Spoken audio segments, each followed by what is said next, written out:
আসসালামু আলাইকুম রহমতুল্লাহ।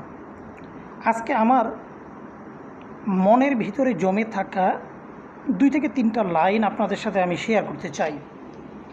আমাদের দেশের বর্তমানে তরুণ প্রজন্ম, শিক্ষিত একটা জেনারেশন, ইয়াং একটা জেনারেশন, তারা রাজনীতির প্রতি দারুণভাবে অনীহা প্রকাশ করে।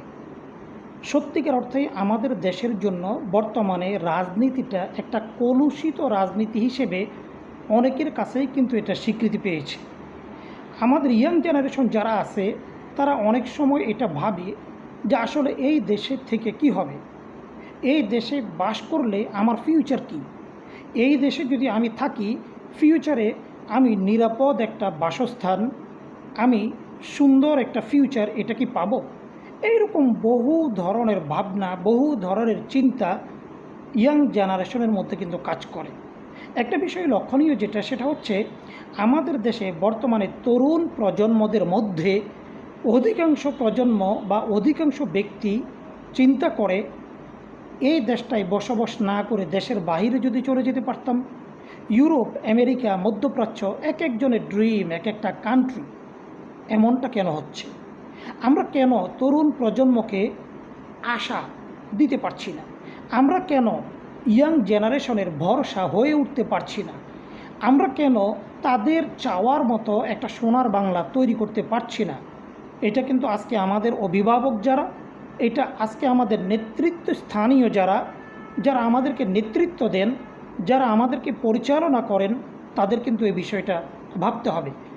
সুজলা সুফলা শস্য শ্যামলার সুন্দর এইরকম একটা বাংলাদেশ, এই বাংলাদেশে আমরা তো বসবাস করতে অনেক বেশি স্বাচ্ছন্দ্য বোধ করি। তাহলে তরুণ প্রজন্ম কেন স্বাচ্ছন্দ্য বোধ করছে না? তরুণ প্রজন্মের বিষয়টা ভেবে আইনের শাসনটা সুনিশ্চিত করতে হবে, পরিবহন ব্যবস্থাটা অনেক বেশি স্মুথ করতে হবে, এবং এডুকেশন যে সেক্টরটা, এই সেক্টরটা আন্তর্জাতিক মানের করতে হবে। স্বাস্থ্যসেবা যেটা, সেটাকে একদিনে না হলেও ধীরে ধীরে আমরা যদি আন্তর্জাতিক পর্যায়ের স্বাস্থ্যসম্মত এই সেবাটা আমাদের তরুণ প্রজন্মকে দিতে পারি, তাহলে আগামী দিনে আমাদের অনেক ভাই, অনেক বোন, অনেক সন্তানকে হয়তোবা বিদেশে গিয়ে পড়ালেখা করার চিন্তা করা নাও লাগতে পারে। সুন্দর একটা ফিউচার তাদেরকে যদি আমরা দিতে চাই, তাহলে আমাদেরকে অনেক বেশি ভাবতে হবে, আমাদেরকে অনেক বেশি চিন্তা করতে হবে।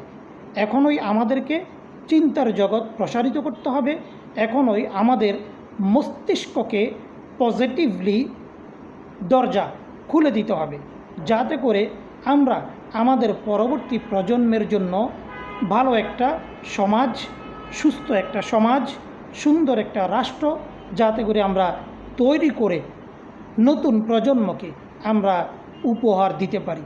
আমাদের প্রত্যেককে এ বিষয়টা নিয়ে ভাবতে হবে এবং কাজ করতে হবে।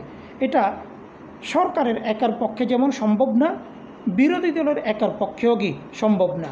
সরকারকেও এই বিষয়টা নিয়ে কাজ করতে হবে, বিরোধী পক্ষ যারা তাদেরকেও নতুন প্রজন্মকে নিয়ে অনেক বেশি কমিটমেন্টের জায়গায় আসতে হবে।